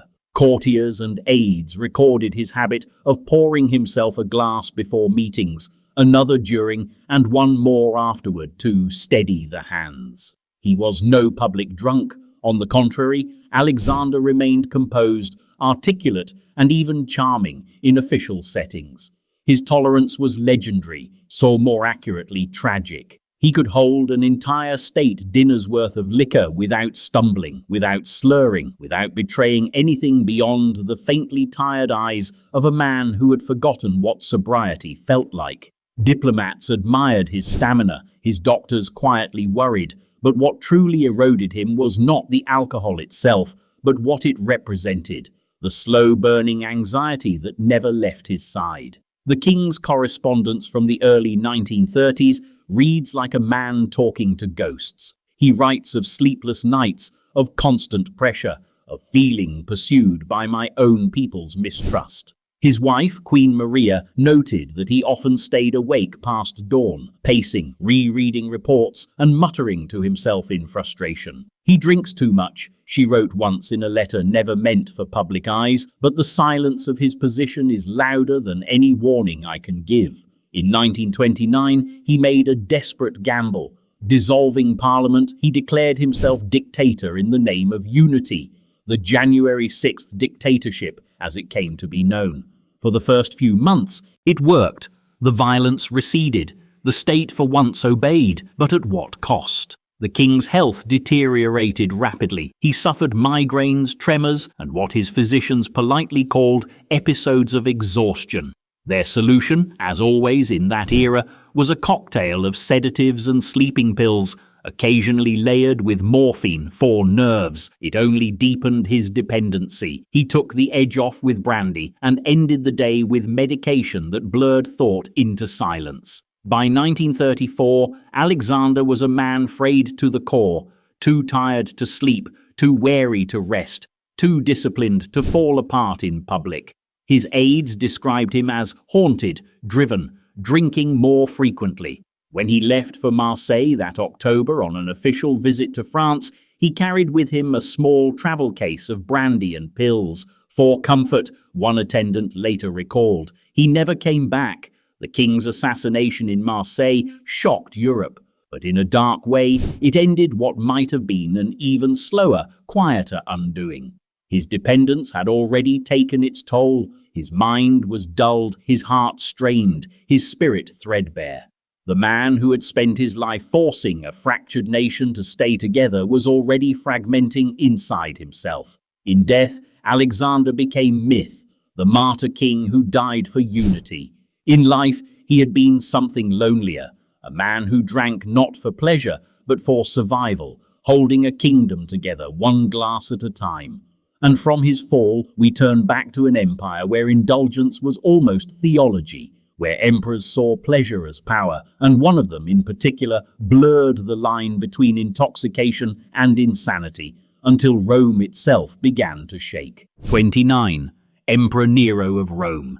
History remembers Nero as many things: tyrant, arsonist, artist, egomaniac, but rarely as something as ordinary as an addict. Yet beneath the flames of his legend and the distortions of propaganda, there exists the picture of a man who drank and drugged his way through paranoia, insomnia, and power until reality itself seemed like another one of his theatrical productions. If most emperors ruled through ceremony, Nero ruled through performance. And to keep performing, he needed a steady chorus of stimulants, sedatives, and the deep red haze of too much wine. He was barely 17 when he ascended the throne in AD 54, a boy emperor coached by philosophers but surrounded by flatterers. His early rule, guided by Seneca and Burrus, was measured and promising, but as soon as the restraints loosened, the pace of excess began. Nero's Rome was a city of indulgence, baths, banquets, poetry contests, and orgiastic spectacles, and the emperor became its most restless participant.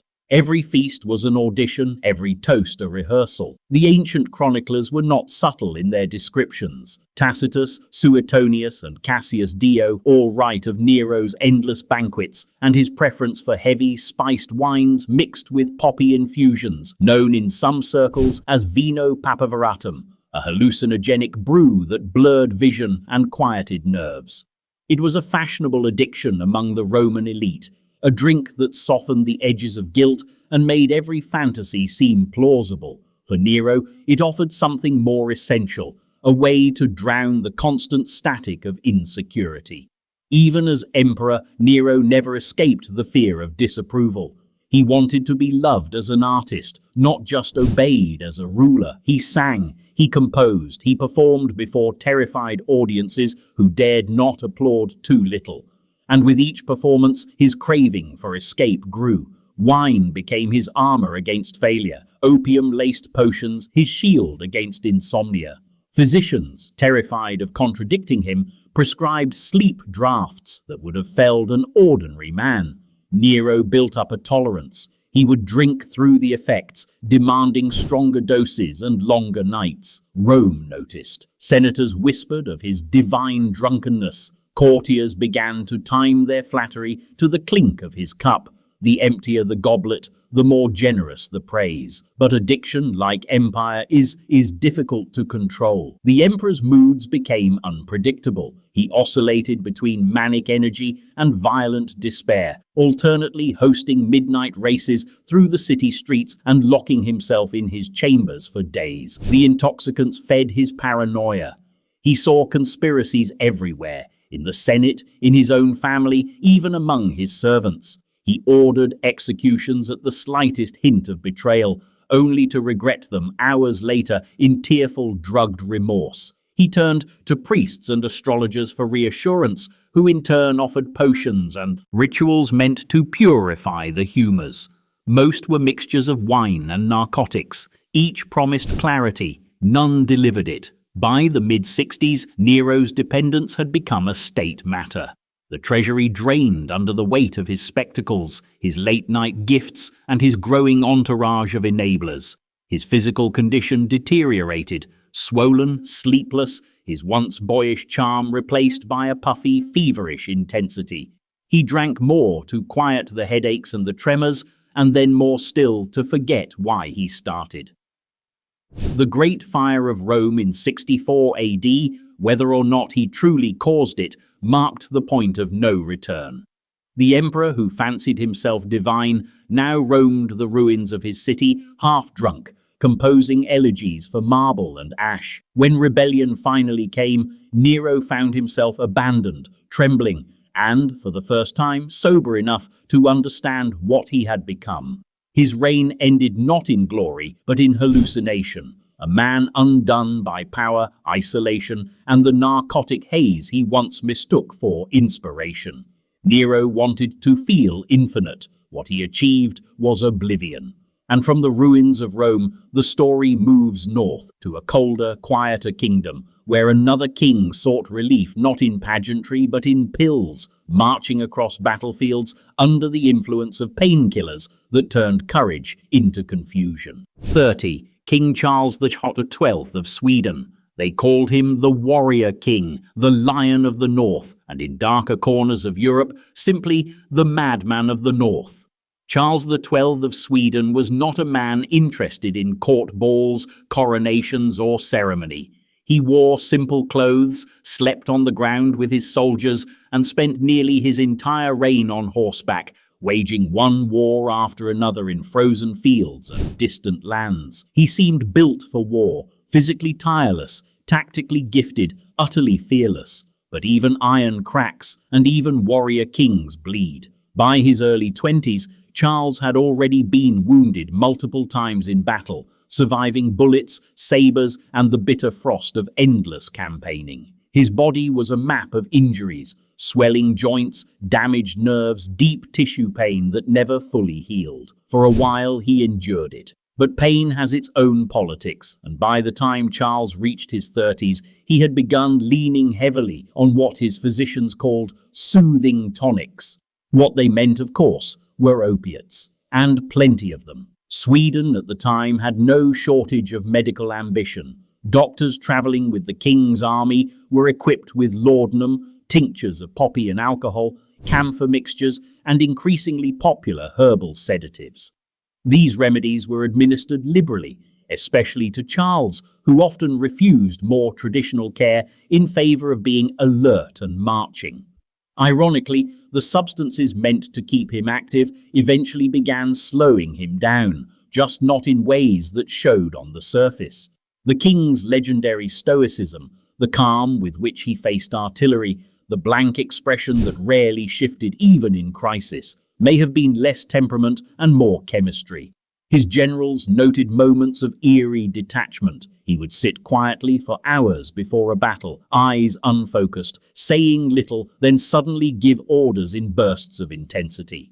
These patterns became more pronounced during the later years of the Great Northern War, especially after his near-fatal foot injury in 1713. Which left him immobile for months and deepened his reliance on morphine-like painkillers. And still, he refused to stop, refused to abdicate, refused to consider peace. By this point, his worldview had narrowed to military maps and quiet withdrawal. He rarely returned to Stockholm. Letters from ministers speak of a monarch increasingly isolated, speaking in cryptic phrases, refusing food but demanding medicine. Some feared he had lost his grip on reality. Others feared he hadn't and was simply choosing not to return from the front. He was known to drink, though not in the riotous style of earlier Swedish monarchs. His alcohol use was functional, quiet, deliberate. Brandy to warm him in winter, wine to help dull the wounds. But the drugs, those were constant. He travelled with a personal surgeon whose saddlebags included opium tinctures, sleeping powders, and what was then called cordial water, a euphemism for sedatives strong enough to silence even the loudest nerve endings.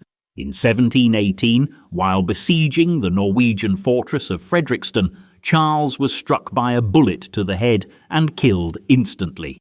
To this day, conspiracy theories linger about whether it came from enemy fire or an assassin within his own ranks.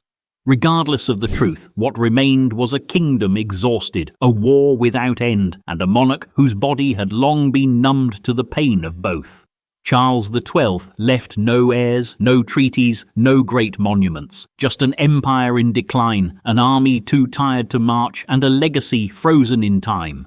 That of a king who fought until the very end, sustained less by glory than by the quiet drip of battlefield medicine and the unspoken costs of ruling through pain.